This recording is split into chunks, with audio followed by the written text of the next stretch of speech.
السلام علیکم ورحمۃ اللہ وبرکاتہ۔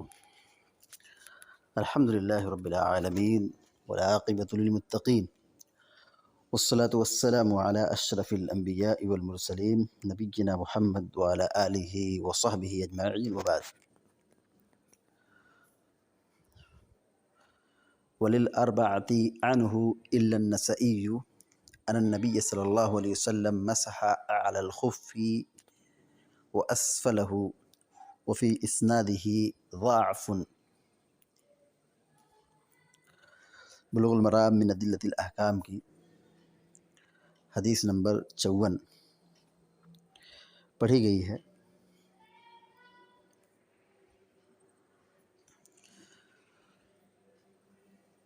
علامہ ابن حجر العسقلانی رحمہ اللہ کہتے ہیں موضع کے مسح کے سلسلے میں وَلِلْأَرْبَعَةِ عَنْهُ إِلَّا النَّسَائِيُّ،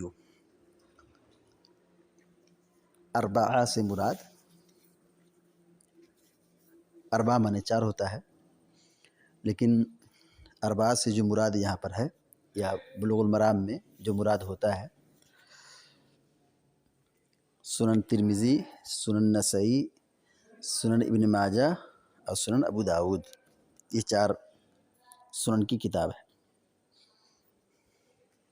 سنن ابو داود، سنن نسائی، سنن ابن ماجہ، سنن ترمذی۔ کہتے ہیں وَلِلْأَرْبَعَةِ عَنْ، چاروں سنن کی روایت ہے، إِلَّا النَّسَائِيُّ، سوائے امام نسائی کے۔ الا مانے سوا، مگر، الا مانے سوا مگر، الا النسائی، سوائے نسائی کے، یعنی امام ترمذی، امام ابو داود، امام ابن ماجہ نے روایت بیان کی ہے اور امام نسائی نے روایت نہیں بیان کی ہے، یعنی ان کی کتاب میں یہ روایت نہیں ہے۔ کیا روایت ہے؟ ان النبی صلی اللہ علیہ وسلم مسح اعلی الخف واسفلہ۔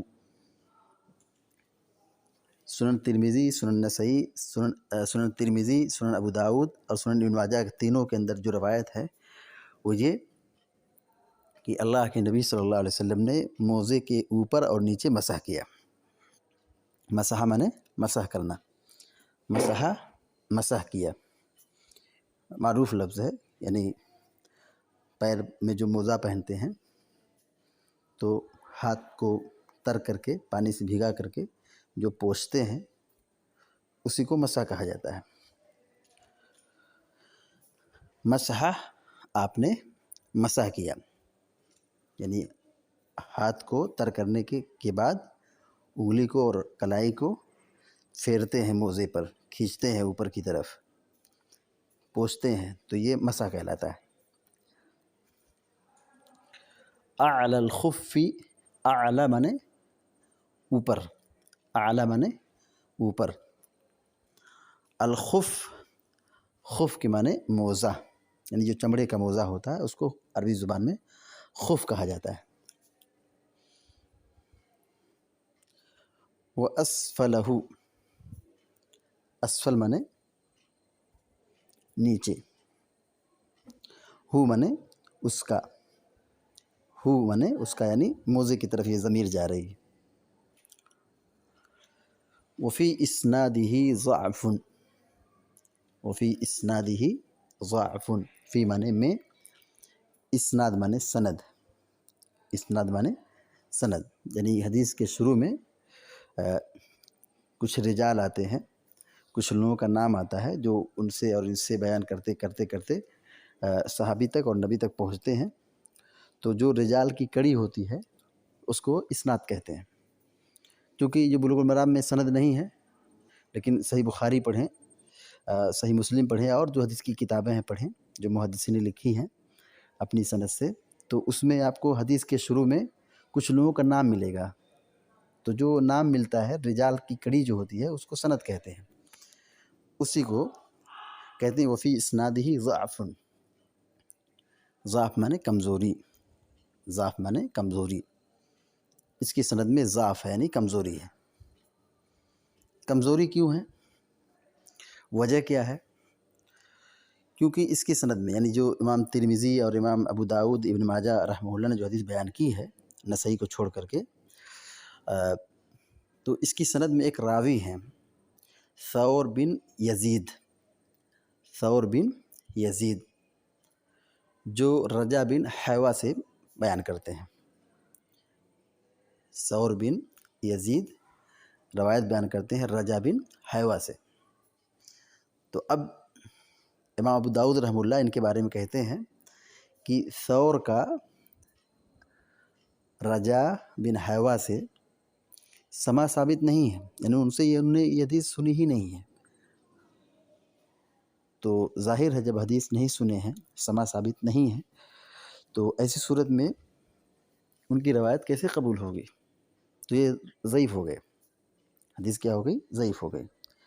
حدیث کا ترجمہ دیکھیے، وَلِلْأَرْبَعَةِ عَنْهُ، سنن اربعہ کی روایت ہے، الا النسائی، سوائے نسائی کے، یعنی ترمذی، ابو داؤد، ابن ماجہ کی روایت میں یہ ہے، ان نبی صلی اللہ علیہ وسلم مسح اعلی الخف واسفلہ، کہ اللہ کے نبی صلی اللہ علیہ وسلم نے مسح کیا، ان النبی، یہ کہ نبی صلی اللہ علیہ وسلم نے مسح کیا، اعلی الخف، موزے کے اوپری حصے پر، اعلی مانے اوپر، واسفلہ،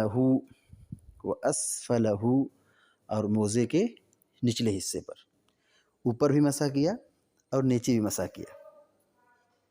جبکہ اوپر ابھی روایت اس سے پہلے جو روایت گزری ہے حدیث نمبر 53 جو مغیرہ بن شعبہ کی روایت ہے، اس میں کیا ہے کہ آپ صلی اللہ علیہ وسلم نے موزے کے اوپر مسح کیا، دعہما فانی ادخلتہما طاہرتین فمسح علیہما، آپ نے ان دونوں کے پر یعنی موزے کے اوپر مسح کیا۔ یہی سچ ہے، یہی سنت ہے کہ موزے کے اوپری حصے پر مسح کیا جائے گا، اور جو پیر کا تلوا ہے جو زمین پر لگتا ہے، قدم جو زمین پر لگتا ہے، اس حصے پر، نچلے حصے پر مسح ثابت نہیں ہے، اس پر مسح نہیں کیا جائے گا، وہ سنت ثابت نہیں ہے۔ یہاں پہ جو حدیث آئی ہے کہ آپ نے موزے کے اوپر نیچے دونوں پر مسح کیا ہے، وفی اسنادہ ضعف، حافظ ابن حجر العسقلانی رحمہ اللہ کہتے ہیں کہ اس کی سند میں ضعف ہے یعنی کمزوری ہے، روایت قابل قبول نہیں ہے، تو یہ روایت ضعیف ہے، لہذا اس پر عمل نہیں کیا جائے گا۔ سچائی کیا ہے؟ سچائی یہ ہے کہ موزے کے اوپری حصے پر مسح کیا جائے، جیسا کہ ابھی اس کے آگے بھی روایت آئے گی جس میں صراحت ہے کہ آپ صلی اللہ علیہ وسلم نے موزے کے اوپری حصے پر مسح کیا ہے۔